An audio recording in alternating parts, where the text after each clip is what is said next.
আলহামদুলিল্লাহ, আপনারা সবাই ভালো আছেন এবং জানি আপনারা অনেক ভালো থাকবেন। আল্লাহর রহমত সবসময় প্রতিদিন আমাদের আসুক, এটাই আমরা চাই।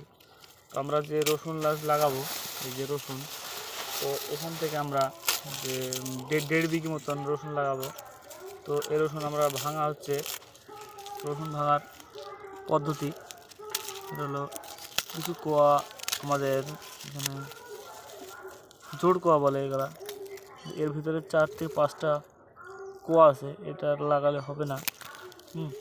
সুন্দর এবং সুস্থ মানের যে রসুনের কোয়াটা আছে, এটা এরকম ধরনের লাগালে আমাদের যে ফসলটি মোটা তাজা হবে এবং লাভবান হওয়া যাবে।